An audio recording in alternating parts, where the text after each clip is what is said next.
दोस्तों अस्सलाम वालेकुम। दोस्तों आज हम इस वीडियो में बात करेंगे मोफ़ा नंबर से सऊदी वीज़ा 2024 में जो अपडेट हुआ है, न्यू वीज़ा। ठीक है, ये सऊदी वीज़ा ओनली मोफ़ा नंबर से कैसे चेक किया जाता है। ठीक है, क्योंकि अब सिस्टम चेंज हो गया, पासपोर्ट नंबर से आप वीज़ा चेक नहीं कर सकते हो।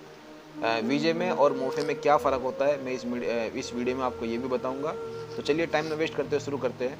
ठीक है, अगर आपको अपना मोफ़ा चेक करना है तो मेरे इसी वीडियो के डिस्क्रिप्शन में जो आपको लिंक मिल जाएगा, वहाँ पे क्लिक करोगे आप अपना पूरा वीडियो आपको मिलेगा, आप जाकर अपना मोफ़ा चेक कर सकते हो।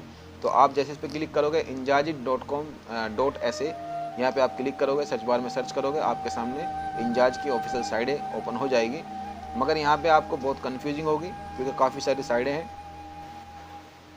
तो इसीलिए जो है आप मेरे इसी वीडियो के डिस्क्रिप्शन में जब जाओगे तो आपको एक लिंक मिलेगा, उस पर जाके आप क्लिक करोगे, आप जो है मोफ़ा साइट पे यानी कि इंजाज की जो ऑफिशियल साइट है, आप डायरेक्टली उस पर पहुँच जाओगे। ठीक है, जैसे आप इस साइट पे आओगे, यहाँ पे एक थोड़ा सा इसको कट करना है।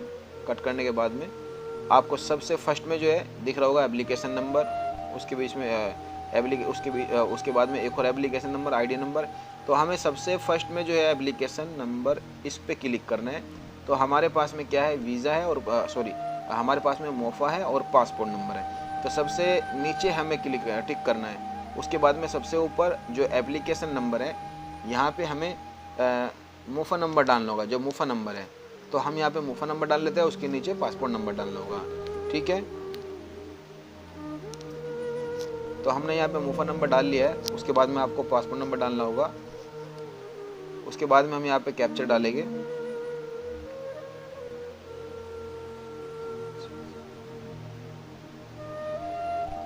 सारी डिटेल जो है अच्छे से फिल करने के बाद में, ठीक है, हम इसको सर्च बार में सर्च करेंगे।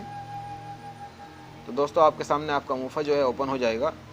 इसमें एक बात बहुत इंपॉर्टेंट है, अभी 2024 में क्या सिस्टम है कि आपका मोफ़ा भी और वीज़ा भी सेम खुलता है, सेम ओपन होता है। ठीक है, अगर आपका वीज़ा लग चुका है तो यहाँ पे आपको एक QR कोड नज़र आएगा, जिसको आप स्कैन करके पेटीएम या किसी भी गूगल से या गूगल पे, फ़ोन पे, किसी से भी आप स्कैन करोगे उसके स्कैनर से, तो आपका पूरा डिटेल, पूरा बायोडाटा आपका जो है ओपन हो जाएगा ऑटोमेटिकली।